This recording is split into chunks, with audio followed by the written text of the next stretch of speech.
Hello, അസ്സലാമു അലൈക്കും. Welcome back to channel. അപ്പം നമ്മുടെ പുതിയൊരു കുഞ്ഞു വീഡിയോയിലേക്ക് സ്വാഗതം കേട്ടോ. അപ്പം എല്ലാവർക്കും ഈദ് മുബാറക്ക്.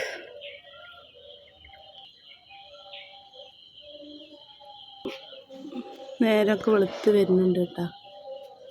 പള്ളിയിൽ സലാത്ത് ചൊല്ലിയാണ്.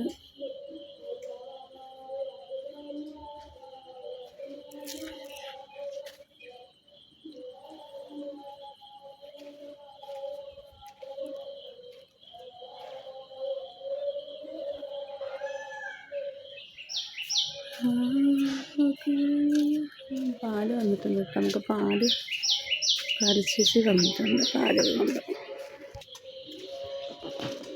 പാല് കിട്ടിയിട്ടാ.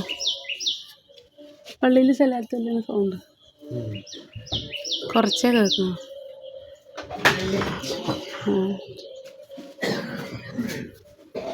ഇത് പിടിക്കും.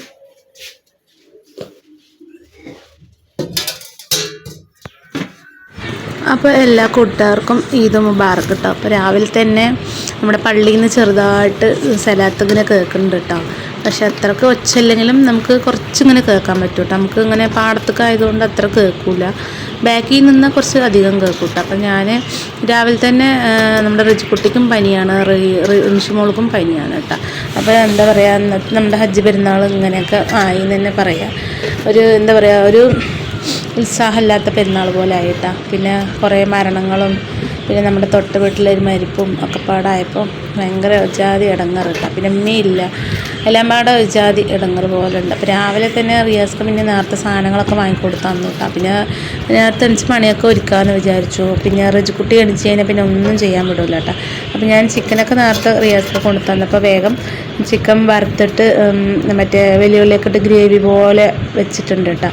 അപ്പോൾ അത് ആയിട്ടുണ്ട്. അപ്പോൾ ഞാനതായ ശേഷം അടുപ്പിൽ നിന്ന് മാറ്റിയിട്ട് പിന്നെ നമ്മുടെ ബിരിയാണി വെക്കാമെന്ന് വിചാരിച്ചു കേട്ടോ. അപ്പം ഇതങ്ങനെ ലാസ്റ്റ് ദമ്മിടാലോ എന്ന് വിചാരിച്ചു. അപ്പോൾ നമ്മൾ ഇറച്ചിക്കറിയും ബിരിയാണിയൊക്കെ അടുപ്പിലാട്ടോ വെച്ചിരിക്കുന്നത്. അപ്പോൾ പിന്നെ ബിരിയാണി വെക്കാൻ പിന്നെ ആർക്കും പറഞ്ഞു തരണ്ടല്ലോ അല്ലേ, എല്ലാവർക്കും അറിയാമല്ലോ.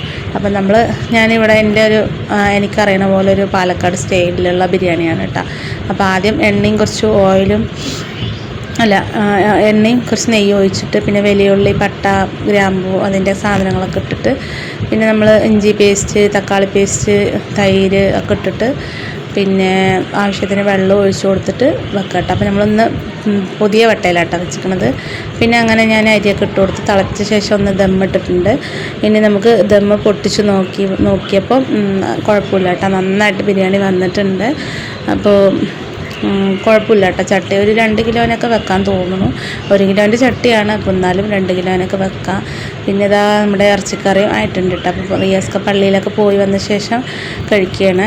അപ്പോൾ ഞാൻ രാവിലെ ഒന്നും ഉണ്ടാക്കിയിട്ടുണ്ടായിരുന്നില്ല കേട്ടോ. അപ്പോൾ രാവിലെ ഉണ്ടാക്കാത്തതുകൊണ്ട് തന്നെ എല്ലാവർക്കും ഭയങ്കര വിശപ്പ്. പിന്നെ ഞാൻ ചോറും കറിയൊക്കെ ആയ ശേഷം പോയി കുളിച്ചിട്ട് വന്നിട്ട് നമ്മുടെ പെരുന്നാൾ നൈറ്റിയൊക്കെ എടുത്തിട്ടു. പിന്നെ കുട്ടികൾക്കൊക്കെ കഴിക്കാൻ കൊടുത്തു. പിന്നെ റഹീസ്കുട്ടിയും കരയണ കാരണം നമ്മൾ ഫോൺ കൊടുത്ത് സെറ്റാക്കി വെച്ചിരിക്കണം കേട്ടോ. റിയാസ് ഖാൻ്റെ ഫോണിൽ ബൊമ്മ വെച്ച് കൊടുത്തു കേട്ടോ. അപ്പോൾ അതുകൊണ്ടപ്പോൾ ഞാൻ എല്ലാ പണിയും ചെയ്തത്. അപ്പോൾ എനിക്കും നല്ല വിഷമം കേട്ടോ പണിയൊക്കെ കഴിഞ്ഞപ്പോൾ. പിന്നെ രാവിലെ ഒന്നും കഴിച്ചിട്ടുണ്ടായിരുന്നില്ല, ചായ മാത്രമേ കുടിച്ചിട്ടുണ്ടായിരുന്നുള്ളൂ. അപ്പോൾ വിശന്നപ്പോൾ ഞാൻ ഫാത്തിക്കുട്ടിക്കും കൊടുത്ത് അവളുടെ മേലൊക്കെ കഴുകി കൊടുത്ത് പിന്നെ ഞാനും കുളിച്ചിട്ട് അങ്ങനെ പുതിയ മാക്സിയൊക്കെ എടുത്തിട്ടിട്ട് ഞാൻ കഴിക്കാനിരുന്നു കേട്ടോ. അപ്പോൾ റിയാസ്ക്കും കഴിച്ചിട്ട് അങ്ങനെ ഇരിക്കുകയാണ്. അപ്പോൾ ഉമ്മ അല്ലാണ്ട് എന്തോ പോലെ ഉണ്ട് കേട്ടോ. വീട്ടിലൊരു അനക്കൊന്നുമില്ല. പിന്നെ റിൻഷിമോൾക്ക് പനി ആയതുകൊണ്ട് ഒരേ കിടത്തമാണ് അവൾ. പിന്നെ എണിച്ച് ലേസം ചോറൊക്കെ വേവിച്ചിട്ട് അങ്ങനെ ഗുളികയും കൊടുത്ത് അങ്ങനെ കിടന്നാണ് കേട്ടോ. പിന്നെ അത് കഴിഞ്ഞ് ഞാൻ ഫാത്തിമക്കുട്ടിനെ ഒന്ന് ഒരുക്കി നോക്കി കേട്ടോ. നമ്മൾ ഡ്രസ്സ് ഇട്ട് നോക്കിയിട്ടുണ്ടായിരുന്നില്ല. അപ്പോൾ അത് ഇട്ട് നോക്കിയപ്പോൾ ലേശം ടൈറ്റാണ് കേട്ടോ. അപ്പോൾ നമ്മുടെ ഫാത്തുക്കുട്ടിക്ക് അത് വലിപ്പം പോരാത്ത പോലെ തോന്നി. അപ്പോൾ നമ്മുടെ റിജിക്കുട്ടിക്കാണെങ്കിൽ കറക്റ്റാവും തോന്നുന്നു. അപ്പോൾ എന്തായാലും ഇവൾക്ക് വേണ്ടിയിട്ടല്ലേ എടുത്തത്. അപ്പോൾ അവൾക്ക് തന്നെ ഒന്ന് ഇട്ട് കൊടുക്കാൻ വിചാരിച്ചു കേട്ടോ. പിന്നെ അവൾ ഇട്ടപ്പോൾ കുറേ ആട്ടം കാട്ടുകയാണ് കേട്ടോ. പിന്നെ പൗഡർ എൻ്റെ മുഖത്തിട്ട് തരാൻ പറഞ്ഞപ്പോൾ എൻ്റെ മണ്ടക്ക് ഇങ്ങനെ കൊട്ടി തരുന്നൊക്കെ ഉണ്ട്. അപ്പോൾ കുറേ നേരം അവളുടെ ആട്ടത്തിന് അങ്ങനെ നിന്ന് പിന്നെ പണിയൊക്കെ ഒരു 12 മണിയാകുമ്പത്തിനും 11:30 ആകുമ്പത്തിനും നമ്മുടെ ചോറും കൂട്ടാനൊക്കെ ആയി കേട്ടോ.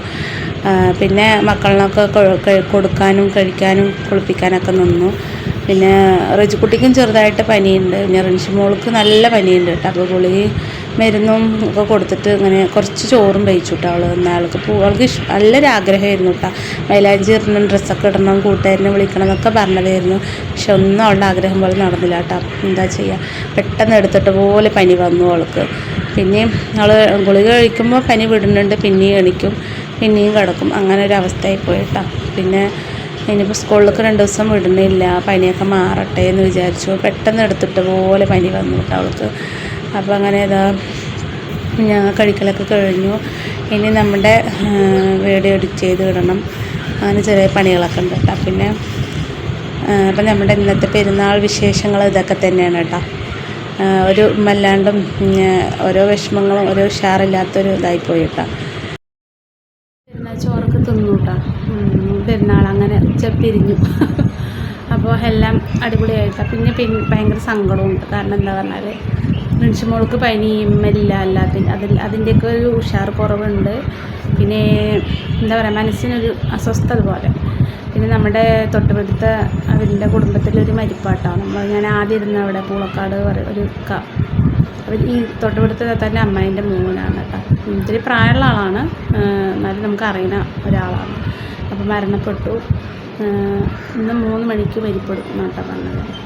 അപ്പോൾ നമുക്ക് പരിചയമില്ല, എന്നാലും നമ്മുടെ ഒരു അയൽവാസി കൂടിയല്ലേ. അപ്പോൾ ഞാൻ വാങ്ങിച്ചു. അപ്പോൾ അങ്ങനെ ഒരു എന്താ പറയുക, എല്ലാം പാടെ ഒരു പെരുന്നാൾ അങ്ങനെ പോയി, ഹജ്ജ് പെരുന്നാൾ ഇങ്ങനെ പോയി എന്ന് പറയാം. അപ്പോൾ ഉമ്മ അവിടെ പെരുന്നാൾ ആഘോഷിച്ചു കേട്ടോ. അപ്പോൾ എല്ലാവർക്കും എൻ്റെ കുടുംബത്തിൻ്റെ ഒരിക്കൽ കൂടി ഈദ് മുബാറക്. ഇൻഷാ അല്ലാഹ് നല്ലൊരു വീഡിയോ ആയിട്ട് നാളെ വരാം.